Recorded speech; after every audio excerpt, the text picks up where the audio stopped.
This video is owned and produced by Hello Kinetic, a channel to practice listening and reading English every day. Learn English through real books. Expand your vocabulary and be good at English. Chapter 26.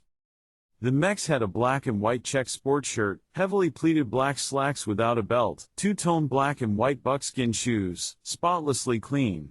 His thick black hair was brushed straight back and shining with some kind of hair oil or cream. "Señor," he said, and sketched a brief sarcastic bow. "Help Mr. Marlowe carry my husband upstairs, Candy.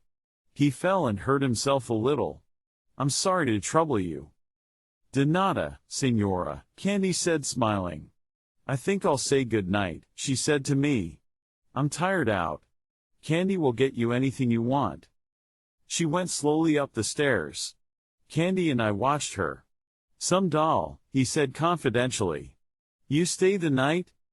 "Hardly. Es lastima. She is very lonely, that one. Get that gleam out of your eyes, kid. Let's put this to bed." He looked sadly at Wade snoring on the couch. "Pobrecito," he murmured as if he meant it. "Borracho como una Cuba." "He may be drunk as a sow but he sure ain't little," I said. "You take the feet." We carried him and even for two he was as heavy as a lead coffin. At the top of the stairs we went along an open balcony past a closed door. Candy pointed to it with his chin. "La señora," he whispered.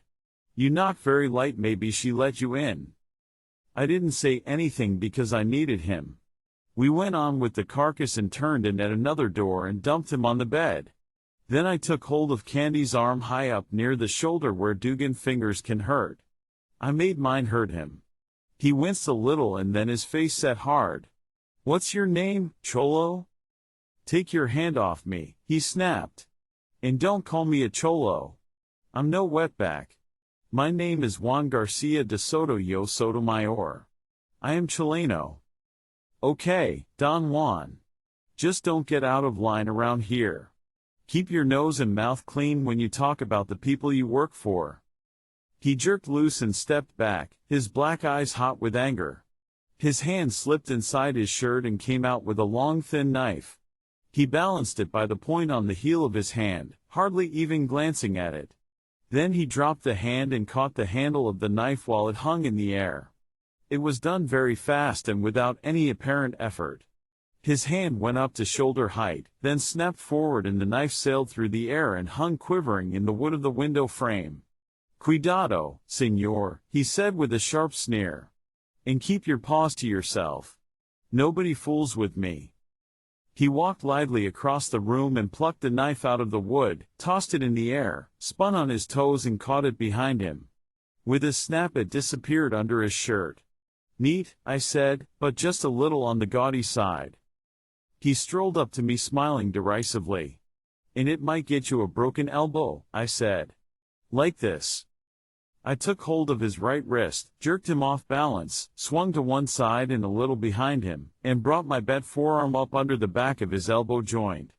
I bore down on it, using my forearm as a fulcrum. "One hard jerk," I said, "and your elbow joint cracks." "Eh? Crack is enough. You be out of commission as a knife thrower for several months. Make the jerk a little harder and you be through permanently. Take Mr. Wade's shoes off." I let go of him and he grinned at me. "Good trick," he said. "I will remember." He turned to Wade and reached for one of his shoes, then stopped. There was a smear of blood on the pillow. "Who cut the boss?" "Not me, chum. He fell and cut his head on something. It's only a shallow cut. The doctor has been here." Candy let his breath out slowly. "You see him fall?" "Before I got here. You like this guy, don't you?" He didn't answer me. He took the shoes off. We got Wade undressed little by little and Candy dug out a pair of green and silver pajamas. We got Wade into those and got him inside the bed and well covered up. He was still sweaty and still snoring. Candy looked down at him sadly, shaking his sleek head from side to side, slowly. "Somebody's got to take care of him," he said. "I go change my clothes." Get some sleep. I'll take care of him. I can call you if I need you.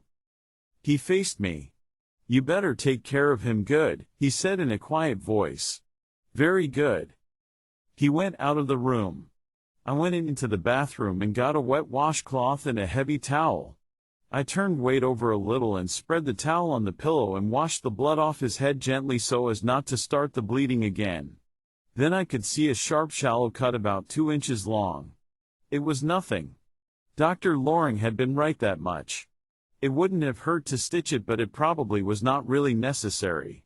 I found a pair of scissors and cut the hair away enough so that I could put on a strip of adhesive.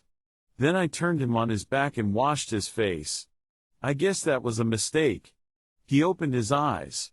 They were vague and unfocused at first, then they cleared and he saw me standing beside the bed. His hand moved and went up to his head and felt the adhesive. His lips mumbled something, then his voice cleared up also. Who hit me? You? His hand felt for the adhesive. Nobody hit you. You took a fall. Took a fall? When? Where? Wherever you telephoned from. You called me. I heard you fall. Over the wire. I called you. He grinned slowly. Always available, aren't you, fella? What time is it? After 1 a.m. Where's Eileen? Gone to bed. She had it rough. He thought that over silently. His eyes were full of pain. Did I? He stopped and winced. You didn't touch her as far as I know. If that's what you mean. You just wandered outdoors and passed out near the fence. Quit talking.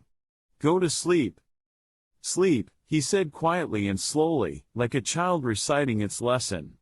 What would that be? Maybe a pill would help. Got any? In the drawer. Night table. I opened it and found a plastic bottle with red capsules in it. Seconal, 1.5 grains. Prescription by Dr. Loring. That nice Dr. Loring. Mrs. Roger Wade's prescription. I shook 2 of them loose and put the bottle back and poured a glass of water from a thermos jug on the night table. He said 1 capsule would be enough. He took it and drank some water and lay back and stared at the ceiling again. Time passed. I sat in a chair and watched him. He didn't seem to get sleepy. Then he said slowly, I remember something. Do me a favor, Marlowe. I wrote some crazy stuff I don't want Eileen to see.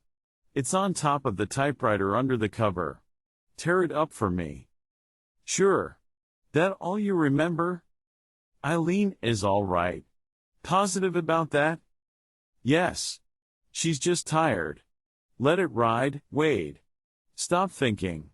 I shouldn't have asked you. Stop thinking, the man says. His voice was a little drowsy now. He was talking as if to himself. Stop thinking, stop dreaming, stop loving, stop hating. Good night, sweet prince. I'll take that other pill. I gave it to him with some more water. He lay back again, this time with his head turned so that he could see me. Look, Marlowe, I wrote some stuff I don't want Eileen. You told me already. I'll attend to it when you go to sleep. Oh. Thanks. Nice to have you around. Very nice. Another longish pause.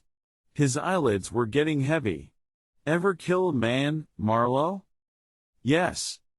Nasty feeling, isn't it? Some people like it. His eyes went shut all the way. Then they opened again, but they looked vague. How could they? I didn't answer. The eyelids came down again, very gradually, like a slow curtain in the theater. He began to snore. I waited a little longer. Then I dimmed the light in the room and went out.